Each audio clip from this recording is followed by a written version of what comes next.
we've got about 15 people or 17 people registered, but obviously quite a few pick up the recording. So there's only a few of us to get going, but in the interest of everyone's time, we'll make it start straight away. So thanks very much for being with us today.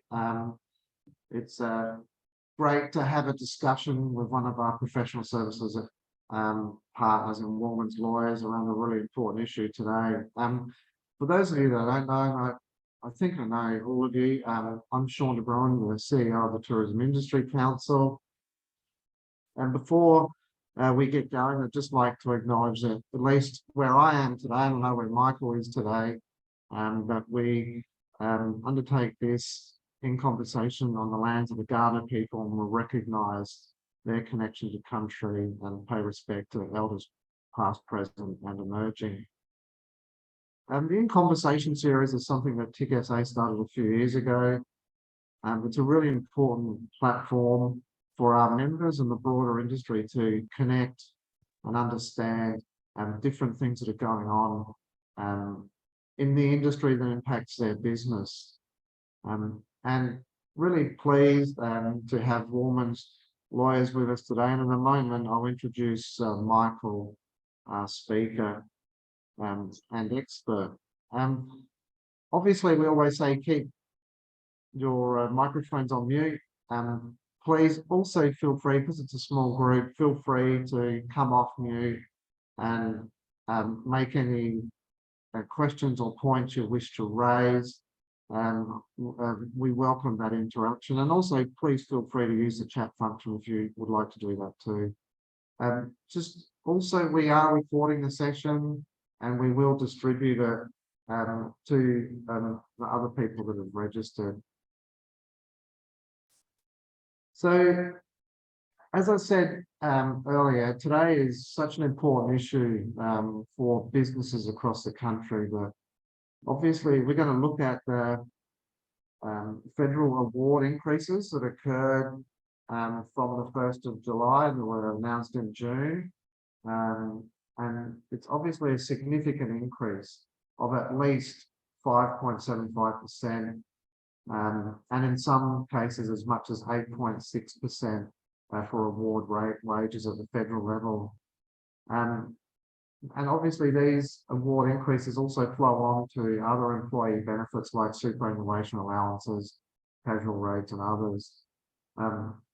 It's such a tricky time for tourism businesses.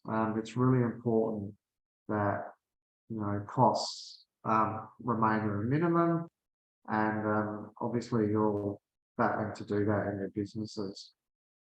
Today, I'm now delighted to introduce Michael, Michael Kay, who leads Wallmans Lawyers Employment Safety and Workers' Compensation Practice. Michael is an expert and has dealt with these issues for many years. We're really delighted to have you online, Michael. Thanks very much for your time. Oh, Sean, thank you. It's a pleasure to be here, and I do appreciate it. Yes, everyone, as Sean's just said, I've been a specialist employment lawyer for nearly 20 years now, so well versed in the subject matter of today, and I'm quite fortunate to have a number of clients, about a couple of you on this call, I suspect, in the tourism industry. So hopefully well placed to talk through today's subject matter. And as Sean said too, please feel free to ask any questions as we go as well. So, Michael, you've told us a little bit about yourself. How much time have you spent in the space of award rates and law that's associated with that?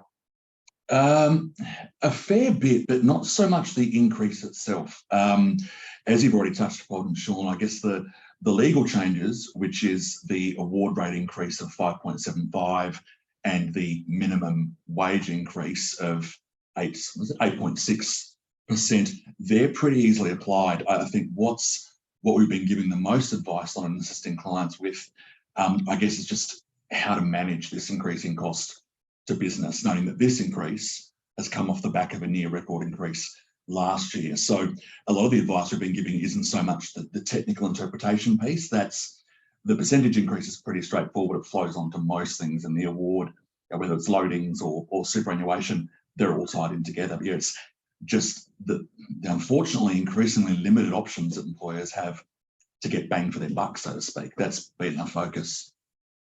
Yeah, okay.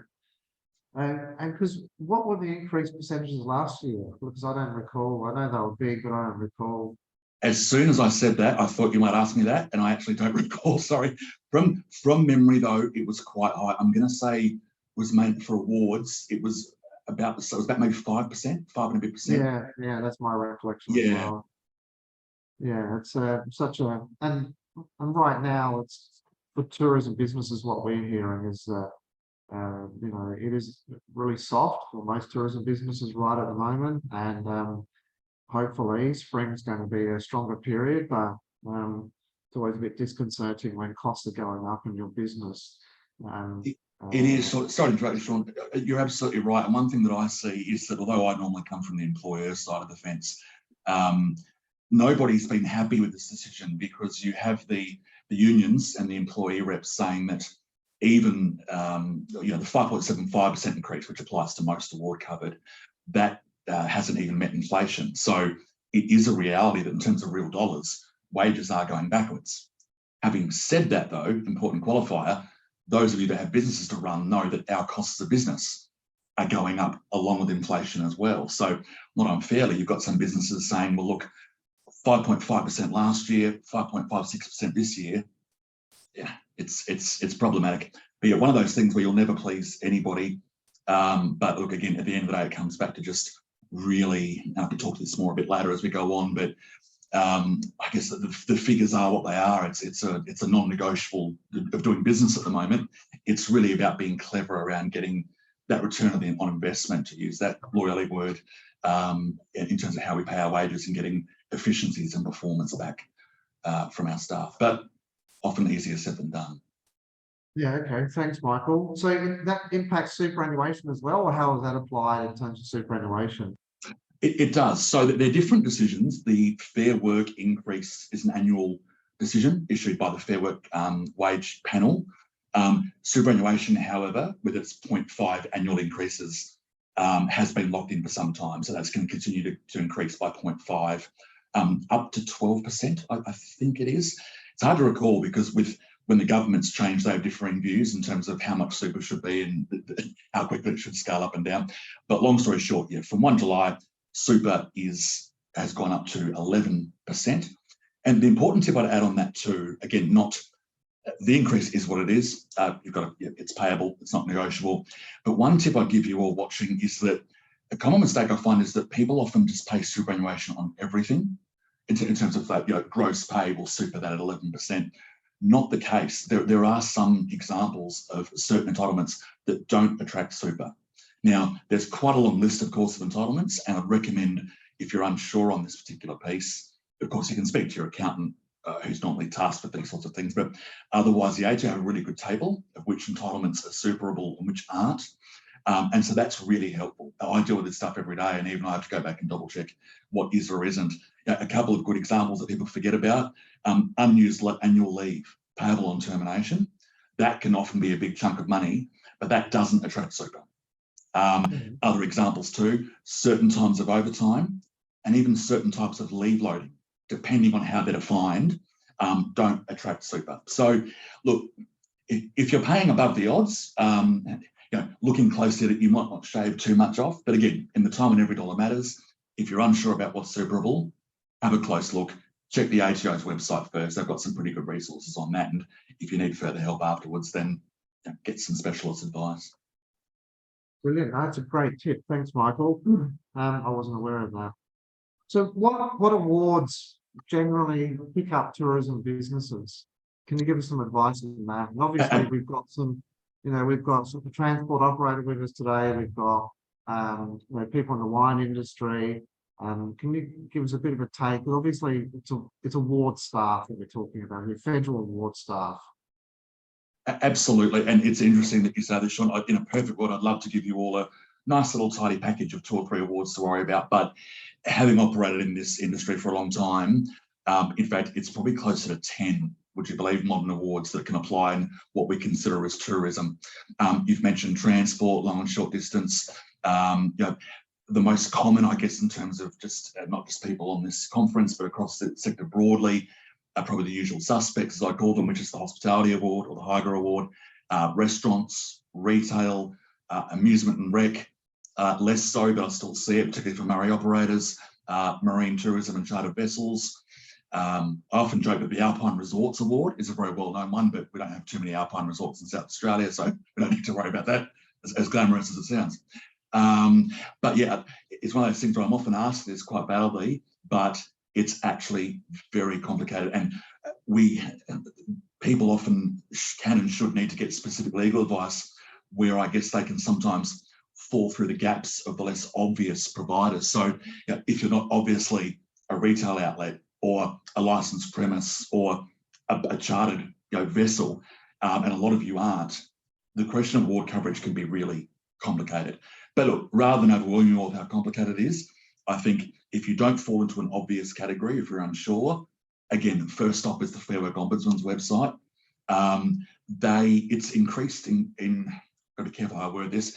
The Fair Work Ombudsman's website is quite a good resource. It's improved in how comprehensive it is in recent years. So if in doubt, go to that. There's now almost like a tick box survey you can do that drills down into precisely the sort of work that you do. And the Fair Work Ombudsman can give you a bit of a hint as to what modern award might apply if you're unsure. But like all government department advice, they'll always qualify on the whole music or on the website that you can't rely on that advice if things do get pointy. So again, particularly if you get the advice from even a Fair Work Ombudsman and you're still not sure, I know it sounds self-serving as the employment lawyer, but it is a reality of this sector that you have to get your modern award right, because if you don't, it can be catastrophic. But on that cheery note, hopefully for 80% of you, you know your award and you're familiar with it. But if in doubt, yeah, definitely get advice. Yeah, okay, thanks, Michael. And so, have there been changes to the federal awards at all? There's always changes, as I often joke, some helpful, some not. In addition to what we've already discussed, probably the main change, and this is only for those of you that play in the restaurants and higher hospitality space, and that's the changes to annualised salary arrangements. Now, this was quite important. This came in on 1 September last year. And those of you, and I'll keep it brief because this might not be applicable to all of you, but in brief terms, the Restaurants Award, and less so the Hygge, had provisions, particularly for managers, that if you're of sufficient seniority and you're paid X percent, 25, 30% above the minimum rate, that was considered an all-in rate. So you didn't have to worry about overtime, penalties, weekend work, etc. What these 1 September 2022 changes did for both the Hospitality Award and the Restaurant Award was basically extend the option of these far more flexible arrangements more broadly across organisations to basically all full-time and permanent staff. So it's a bit complex. In fact, some of my clients are very excited about this, but implementing it and getting the documentation right, the record keeping around these more broader annualised all-in salary arrangements, look, they're great. But again, if this is news to you and you are covered by the restaurants or the hospitality, again, have a read of the award, have a read of the fact sheet on the Fair Work Ombudsman's website, because that can be a little bit challenging to implement in practice. Having said that, though, another reality that I've seen is that we're talking about minimum rates here. And we all know it's an applicant's market at the moment. I'm hearing many of my clients having difficulty sourcing, particularly more senior talented workers, for things like chefs and that. Some of my clients are paying 50 or 60 grand a year, more for a sous chef or a chef than they did a year ago. So sometimes I guess these sorts of on the award considerations might fade to the distance. But again, we're here today to talk about, I guess, how we can be efficient. And of course, we don't want to throw 50 grand a year above an award more than we don't have to. But I do make the observation, Sean, that yeah, it's interesting that although those changes were very important, I guess they're fading into the background a little bit now, just because so many workplaces are having to pay above the odds as it is. Yeah, the old rock star chef, they've got the tattoo sleeves that goes with it as well, I think. It's an amazing phenomenon. The next question I've got is the difference between contractors and employees, and how can a business determine when they should be employing someone as a contractor and or an employee? And I think throw into the mix there as well, we've had a query come through to the office here about commission as well. Can someone be employed just on a commission basis or contracted, or how do you deal with that from an employment law point of view, Michael? It's a very good question. And look, those of you who've seen me present before, I try and be quite optimistic and pragmatic in my advice. The contractors versus employees piece, though, is just an area which is becoming a bigger and bigger problem. I often tell people that out of all the areas of law that fall within my banner of employment, safety, workers' comp, this is probably the most misunderstood. And again, with Labor and their quite worker-friendly reforms, I guess the complexities around engaging people as contractors isn't going to go away. In fact, as a staffing option, contractor versus employees, my starting position is to actually say to people, I would stay away from engaging contractors, particularly if they look like employees. And this is a seminar in and of itself, but what do I mean like that? The law started out with a true contractor being analogous to what I call like the plumber. The plumber who you call out ad hoc when the kitchen sink's broken, when the hot water system's gone down, you've got a room at your hotel that needs servicing. They come in and out when you need them. They charge what they want to. Lord knows they arrive when they want to. And they have that genuine independence and autonomy. That's what the law sees as a contractor. However, increasingly over the years, and often for cost-saving benefits, in a perfect world, the contractor does their own thing. If they're incorporated, they pay corporate tax rate. It's awesome, savings across the board. The problem is, though, is that it's swung too far the other way. And essentially, cutting to the chase for you all watching this, and again, I don't want to be too alarmist. It's not a be alert. It's a be alert, not alarmed. But if you engage contractors regularly, so they look like employees, you expect them to come in and do your books without fail 2 days a week. And this engagement has been going on for a long time, 6, 12, 18 months. The more they look like an employee, in terms of the more that they're there when you ask them to be, they're subject to your control and your direction, more likely the law is saying they'll be an employee. You almost certainly will be liable for super. This is another common one. Even somebody who might be a contractor for most purposes, the super laws are very clear. If I provide my personal service to you, so that's by personal service, it means not through a company or through a bigger business where I can delegate it to one of my team, super's payable. So things like this, which are so commonly misunderstood. But look, so the starting point, the reality is that contractors, although they still have their place, unless it's a genuine ad hoc, as needed, external expertise being brought in because you don't have them internally, you've got to be really careful. Coming back to that commission question, Sean, that was asked before, for similar reasons, I'd be a bit nervous about that. If you employ them, you can pay commission, but it has to be above the minimum award rate. Unfortunately, absent some very limited industries, fruit picking being a great example, 100% commission just isn't allowed anymore. That's something that Labor largely did away with the Fair Work changes back in 2009. So can you do commissions? Can you incentivize? Absolutely, but you still can't drop below the minimum. So no matter how they're performing, you can't pay them less than the minimum wage or the minimum award rate. If they're a true contractor, coming back to that as the second option, if not employed a true contractor, can you pay them a commission?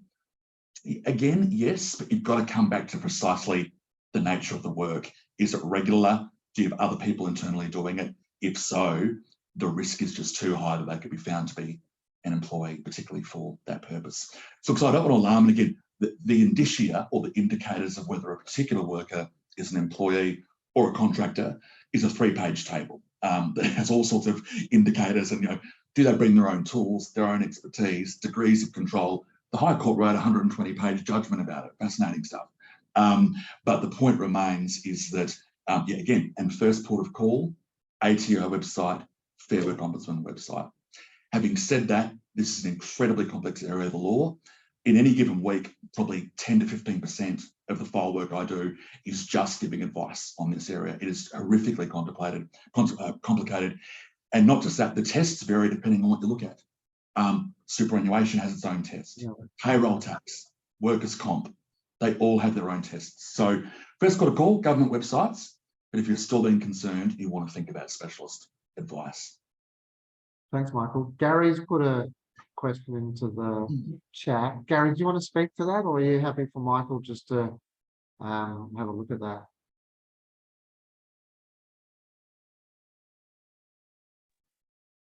Can you hear me okay? Got you. Yes, we can now. Yeah, if I engage a salesperson, I have an idea, I'm very happy to pay minimum wage plus a commission on top of that. Mm-hmm. But I'd like them to wear my logo somewhere. Where do I stand? Where does the employee, where does the salesperson stand as far as their relationship with my organisation? If they're an employee, in simple terms, they're there to do with what you will. You absolutely can and should require them to wear a uniform, absolutely. Right.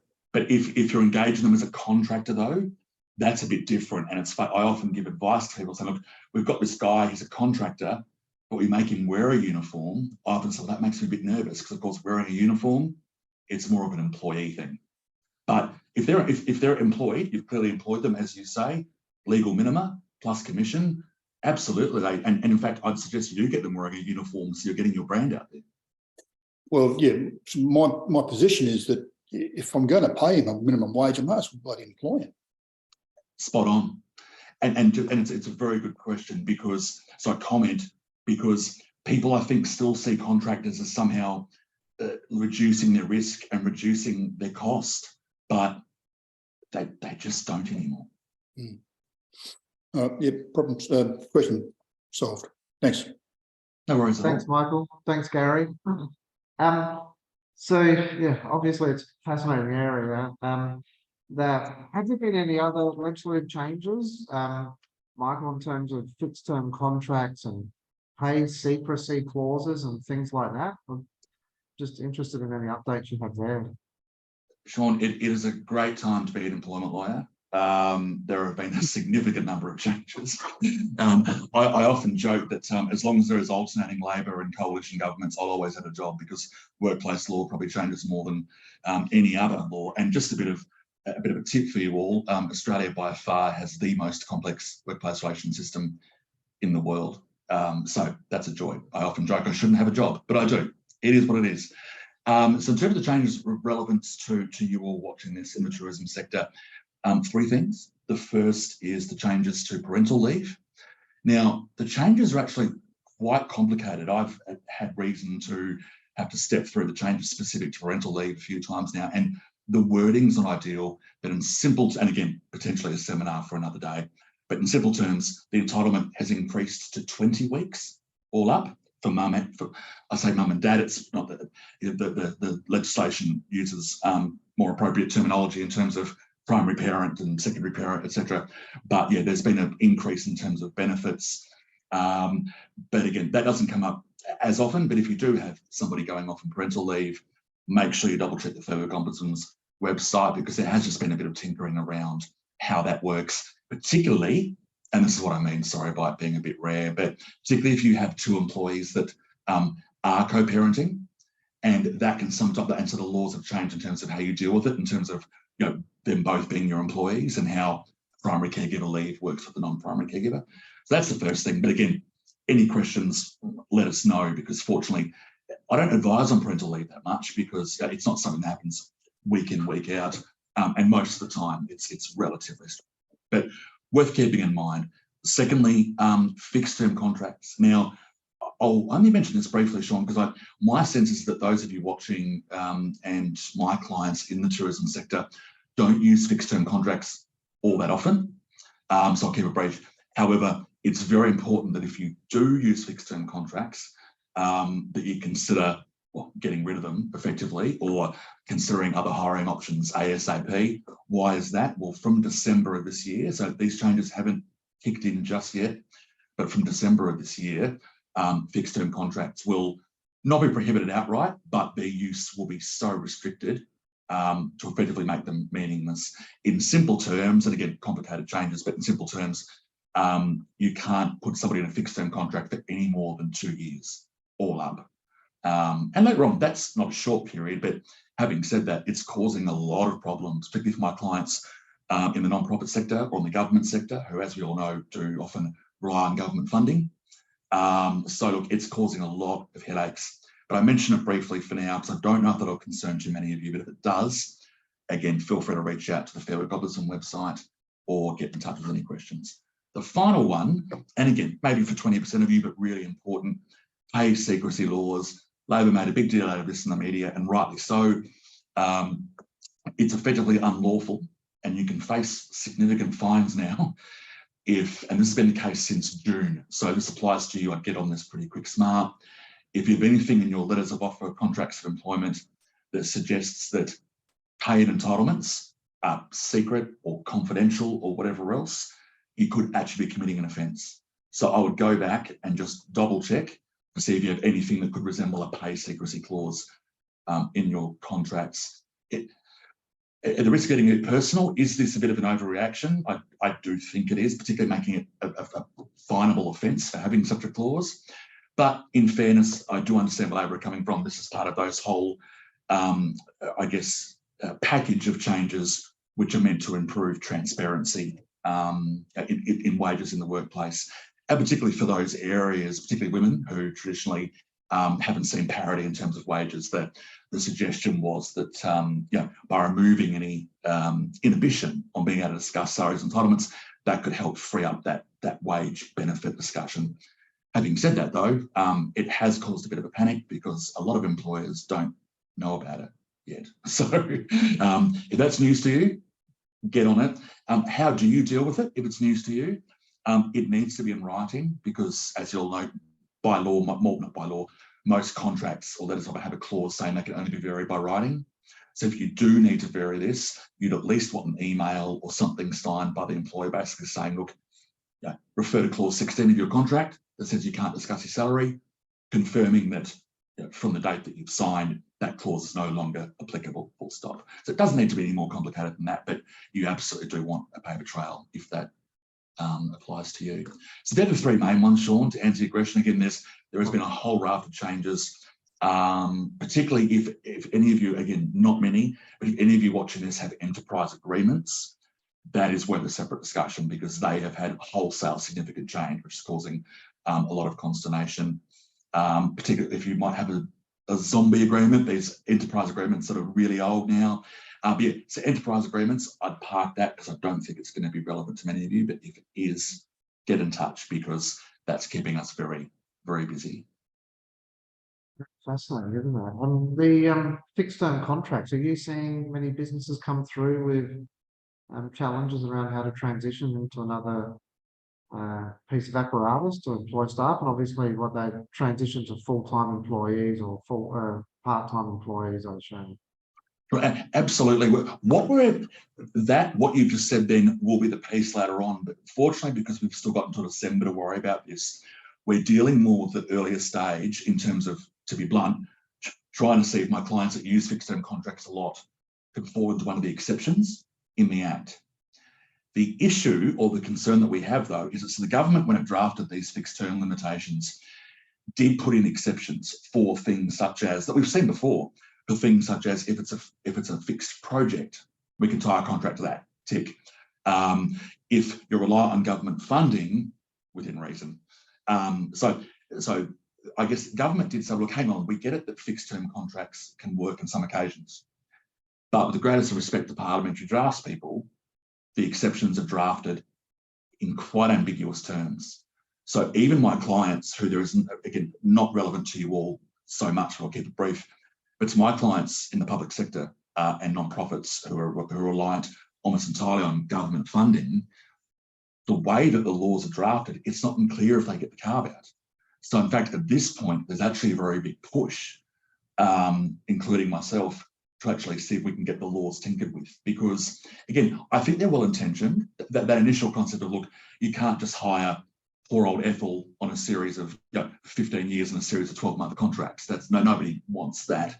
But again, with the greatest respect to those involved, I feel like the way it's currently worded, it perhaps has swung a bit too far. So to answer your question, Sean, yeah, we're still working through the technicalities at the moment. But to answer the really practical part of your question, what are the strategies if fixed term contracts are no longer good? It's a tough answer. One thing they haven't mentioned yet is that Labor came out only days ago, much to my raised eyebrows, to advise that they're looking at tightening even further the definition of casual. And for laws passed, we haven't seen them yet. This is brand new, just hot off the press. But if these laws pass, the rights for casuals to demand paid leave, etc., could kick in even sooner than they currently do around that potential 12-month mark. So, yeah, watch this space. And look, I was almost not going to want to mention it, so I don't want to panic you all by saying, hey, casual changes, we don't know what they're all about. But definitely a future seminar is just for you all, because those changes to casual engagements, given how frequently we use them in our sector, they're causing me more, watch this space concern than the fixed term piece. Yeah, I saw that, because that hasn't gone, that's not put in law yet though, is it, Michael? Those Oh, casual, absolutely. No, they have. I don't think. Casual. No, absolutely not. Sure. No, you're right, mate. They've. I don't even think there's a bill yet. They've just announced it as a general policy initiative. We probably won't see the bill for that for another couple of months yet. Yeah, well, it's a scary prospect, isn't it, in terms of the complexity of making sure you've got the right people in your business in an efficient way. So, that's been great, Michael. You've given us so much information. You've given us some great tips. Obviously, there's a lot here, particularly for small business people to absorb and to work through their small or family business. Have you got any other further advice before we finish up today's session? And thank you for that, Sean. Honestly, it's always a pleasure. As you can all probably tell, I could talk the paint of a letterbox, particularly when it comes to the stuff I'm a nerd about. But no, jokes aside, and coming back to the practical advice around this piece, and it really comes back to what I said before, and that's about getting return on your investment in terms of staffing costs. I get that it can feel overwhelming, and it can be. But having said that, staffing costs and being compliant is just a reality of doing business now in Australia. Getting it wrong just costs too much, both personally and with the risk of personal fines if you're a director or shareholder and there's an underpayment or similar on your watch. So it's just too costly to get it wrong. But look, let's presume, hopefully, that you've got everything, you're across everything, you're paying appropriately. I think it's really about ensuring that your staff are performing as efficiently and as well as they can. And it might sound like I'm stating the obvious. I'm getting a bit into HR territory here. I wouldn't propose to be an organisational psychologist. Well, I did it at uni, but that was 23 years ago, so it's a bit dusty. But again, being flippant aside, I think just ensuring you're getting the best out of your workers. And by that, I don't mean cracking the whip, but I mean doing what you can to ensure that you're over-resourced. So ensure that you're not over-resourced. Ensure that people are performing as well as they can. Think about training. Think about being a bit more hands-on with feedback and mentoring and upskilling. So, you know what I mean? So, look, don't look at your people as being a super expensive cost. Just think about, look, and within reason, of course. Again, we're not cracking a whip and a salt mine here, but hopefully you'll take my point, which is, look, I think that real emphasis on productivity, even looking at key performance indicators, etc., was something which traditionally has been seen in the realm of the larger employer. But I think more and more, I think you can really focus on keeping your staff efficient, but also happy and engaged well, and keeping morale up, keeping them profitable. Now, this can be easier said than done. I'm making it sound like a wonderful panacea which will fix everything, and it's not, of course. But I think, that long story short, Sean, is I think that's the thing. If particularly, and I get you will be, if you're really increasingly have to count dollars because of overheads, again, look at it like you would any other expense. Are there ways to make things more efficient? Can you motivate your staff to be more efficient? Yeah, thanks, Michael. That's really good advice. I know from TIC SA, we run a small business as well, and greatest asset is our people, and making sure that our people deliver as efficiently and effectively as possible is such an important part of our business model, and I'm sure it's the same for every business out there. Quite often, it's one of the largest investments you make in your business. So I think there's lots of opportunity to look at how you leverage that investment for the best for your business. So It's been brilliant, Michael. Love catching up with you. Love hearing your stories and your anecdotes about how business can, really, as much as it's a dry area, it's an area rich with opportunity in terms of getting good outcomes for your business. After today's session, we'll be sending out a link with a recording and some further information about resources that will help you today, and also an exclusive offer for TIC-SA members to support and receive further advice from Wallmans Lawyers. So thanks everyone for being involved. Thanks again, Michael, and look forward to seeing you all soon. If not in the next in conversation, then somewhere at the TIC-SA event in the future. Thanks again, everyone. Thank you, Sean. Thank you, everybody.